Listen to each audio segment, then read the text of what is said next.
All right, everybody. So I've been receiving a few emails about the fishbowl assignment. So wanted to take a quick opportunity instead of just making some long email or something like that. I wanted to just take an opportunity to make this video here to cover all the bases of what the fishbowl assignment is all about and everything like that, and where you need to go and what you need to do. So give me a few minutes here. We'll get everything sorted out for you. So getting started with this particular assignment, you're going to go to the home page. On the home page, you're going to click speech assignments. Now, there's a couple other paths that you could take. You could go into the module and click through there. You could go into assignments and click through there. There's a couple of paths that have broken links in them. So what I want you to do, instead of going through the module or going through the assignments tab, I want you on the home page to go through this speech assignments tab that's right here, this link that's right here.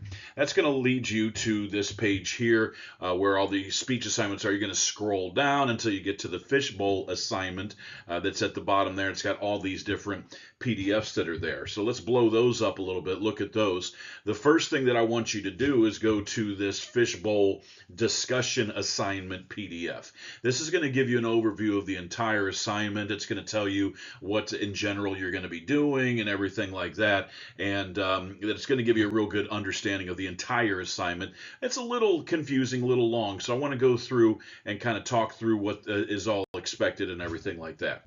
So what is the assignment all about? So the goal of the assignment really is to give you like experience working in a typical decision-making group that you're probably going to run into during your career. So when it comes to these group decisions, not everybody thinks the same, and not everyone's going to agree with your point of view, and you're not going to agree with theirs. So being able to get your point across and stick up for yourself while still, respecting the opinions of others and giving them their opportunity to speak their piece, that's a huge skill that you can have in any career that you go into. So the assignment's going to give you experience with the collaboration, the critical thinking, problem solving skills, listening skills, all that stuff that you need to make a better group decision. So you've already been assigned randomly two different groups. You know what groups you're in.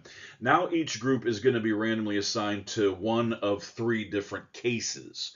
So your group's job is to not only select the best candidate from within this case, you're also going to have to rank order all of the remaining candidates as well.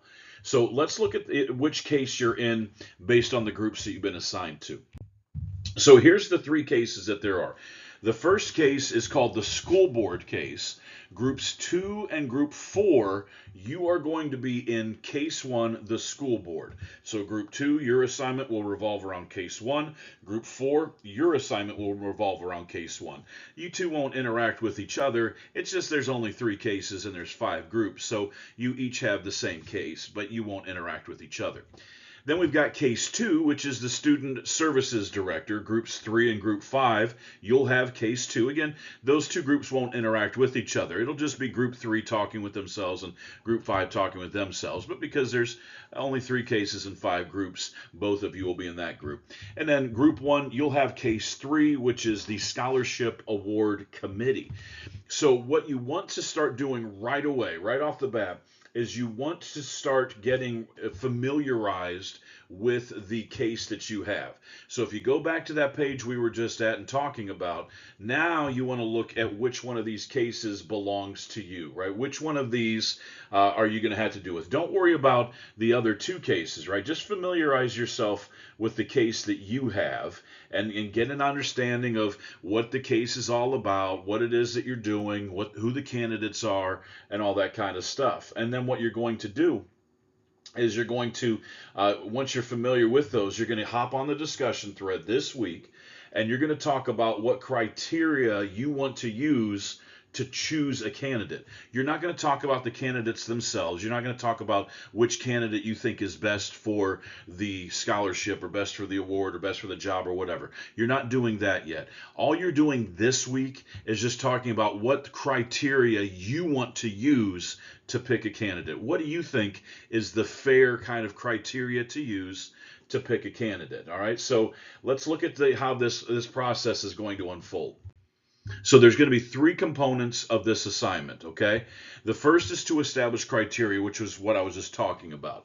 So what you're going to do in this one here is you're going to use the discussion thread, and each group member has to establish and participate to come up with what you think is the best criteria to use to decide on which candidate you're going to go with. So each individual group member, you're going to brainstorm criteria, and then you're going to post your ideas.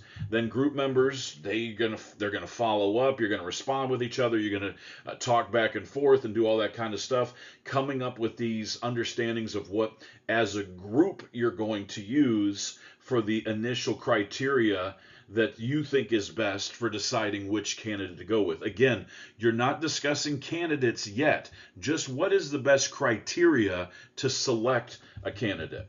Okay, so you need to post your thoughts by Thursday, the 21st. So at least by Thursday. You can get on there sooner, right? You get on there as soon as you want, but get on there at least by Thursday, the 21st, and start expressing your thoughts, your opinions on the criteria you should be using to decide which ones of these candidates to go with. Again, we're not talking about the candidates yet.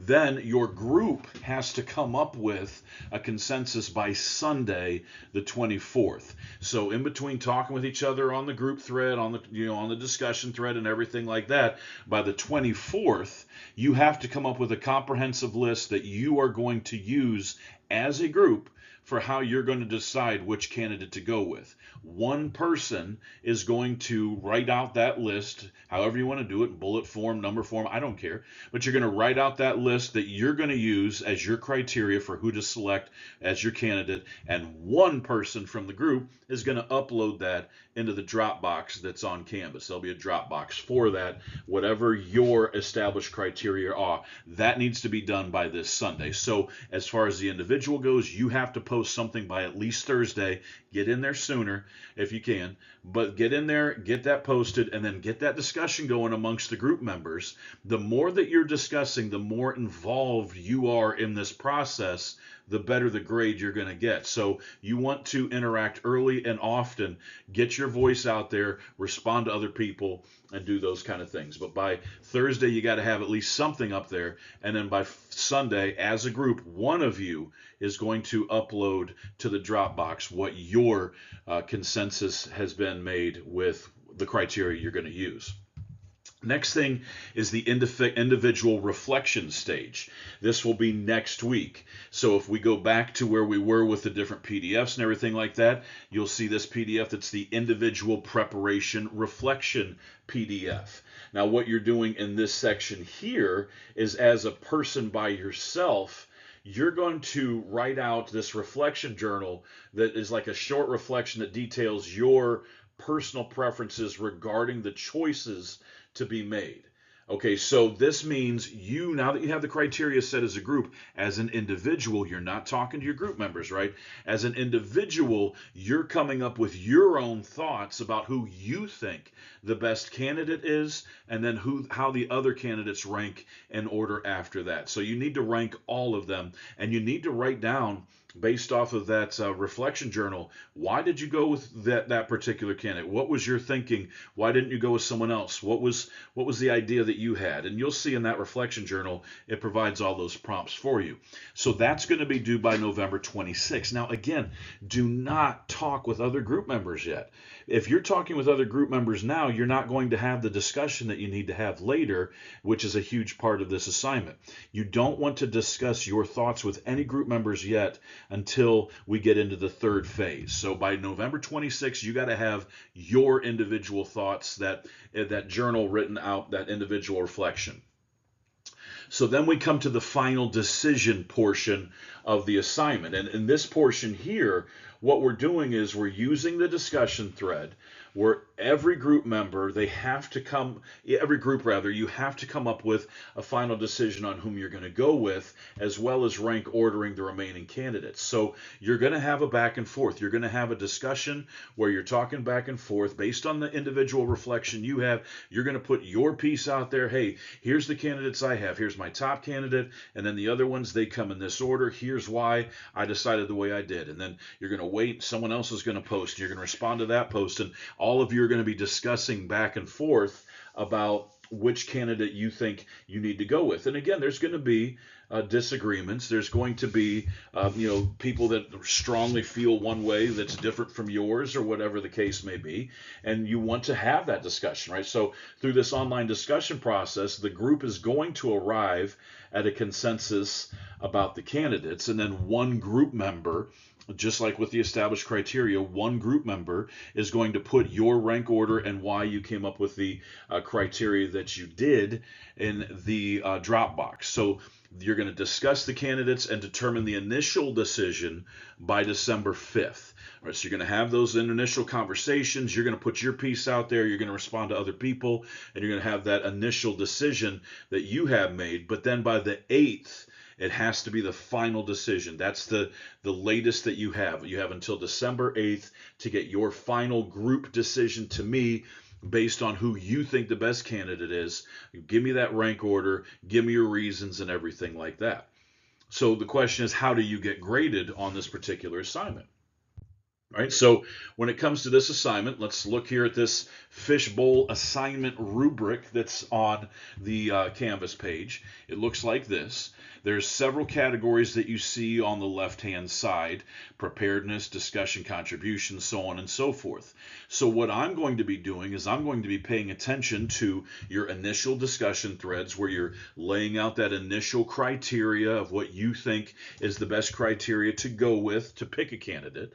Then I'm going to pay attention to your individual reflections. How much time, effort, how in-depth and insightful are the different thoughts that you had on picking a candidate. And then I'm going to look in on all your discussion threads and all the exchanges that you have after you're done with your individual reflection, and look at your group and how you interacted, how much contribution you had. Did it seem as if you really knew what you were talking about? So were you prepared? How well did you get your voice across and your delivery? Were you able to listen to someone else and respond to them and show that you were listening to them, right? All these things that we see on the left here, they can work in a virtual environment just the same as an in-person environment. So you really need to pay attention to how to do each of these things. And you can see when you go online, you can see how each one of these is broken down on the rubric. And of course, at the bottom, failure to meet the minimal standard for any category will result in a 0. It says lack of respect for the discussion, learning process, or fellow group members will result in an automatic 15% deduction of your Fishbowl discussion grade. Respectful participation includes all the following behaviors: respect and sensitivity to peers' gender, cultural and linguistic background, sexual orientation, political, religious beliefs, etc. Patience for the opinions of others, which is important. Disagreements focused on the content of the problem, no personal attacks. Using appropriate language and avoiding comments that draw the group off task. Those are all things that I'll be looking for to make sure that you're being a solid functioning member of this group decision-making process. So the more effort that you put in, the more lively you are, the more engaged you are in these different discussions, the better your grade is going to be. All right, so hopefully that clears everything up, and now everything is good to go for you. If you do have any questions, obviously you can always email me at bsweitz2@kent.edu. I'm more than happy to help you out. If that means going back and forth on email, maybe doing something on Zoom or Teams or whatever the case may be, I'm here to help you out if you do have any questions. Everyone have a great week, and I will talk to you later.